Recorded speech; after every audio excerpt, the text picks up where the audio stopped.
Hi everyone, so in this video I'm going to walk you through Kanbanchi. Kanbanchi really is one of my absolute favorite tools for project management, and I think there's a lot of potential here for students. So I'm on the Kanbanchi website. You can catch the spelling here. Notice that it's completely integrated into Google Drive, and so that's where everything works for Kanbanchi. But first you have to activate it for your Google Drive. Note that it does have a pay version, but for educators, we have the option to have most of the features in a free option for education. So you just sign up with your Google account. Once you have it all activated, inside of your drive, you can open a Kanbanchi by going to New, More, Kanbanchi.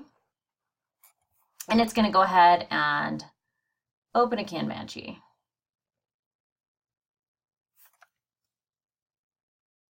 So the first time you come into Kanbanchi, it's going to give you a tutorial, which can be super helpful. But I'm going to go ahead and close that and walk you through some of the basic things.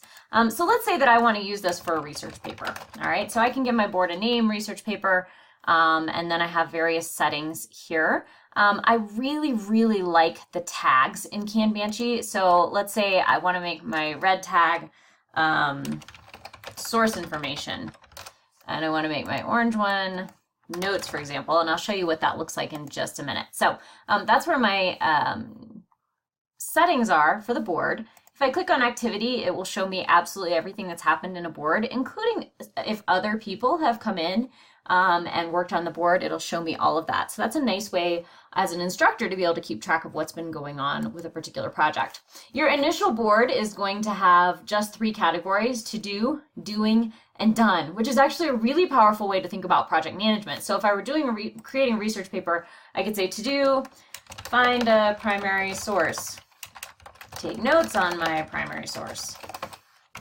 etc. Create my blog, for instance. Now, each one of those is an individual card. So if I click on that card, it will open on the right-hand side and I have more options for what to do. I can change what list it's in. I can add a description here. I can add a subcard. Say I want to make this a medium priority. Note that that little icon also went on the card over here. I can assign it to someone. So if I am collaborating, I can make that card go to a particular person. I can select a start date and a due date. I particularly like the due date function because it puts that due date on the front, and it does change colors a little bit as it gets closer to that due date. I can add a checklist for this item. I can tag it. I can even attach a file, and I want to show you, because Kanbanchi actually lives inside of Google Drive, if I give it permission to access my Google Drive, then I can add anything from my drive to a card. So let's say I even just want to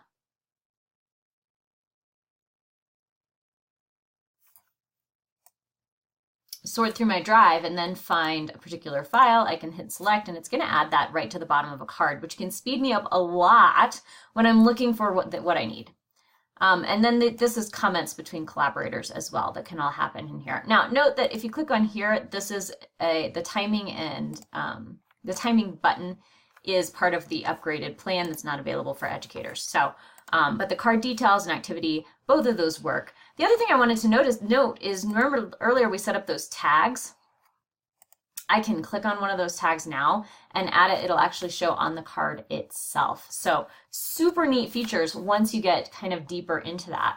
Now I can also, let's say, I'm sorting my research paper by to do, doing, and done, but that's not really working for me because I need someplace to track my sources. I can add a sources column over here. This limit card number is really interesting if you're using this for a to-do list, because then you could say, today as my list, and limit the cards to 6, because I know I can't actually accomplish more than 6 tasks in a day. And then when I'm dragging those cards around, it will show me if I meet that max number. All right, so I can click sources and then add source information to a card there. I've also been known to create tags based on each of my sources.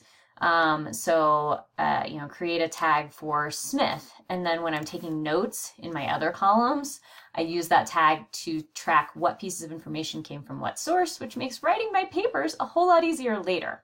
So anyhow, Kanbanchi is super powerful tool. Lots of options here for research, for managing projects.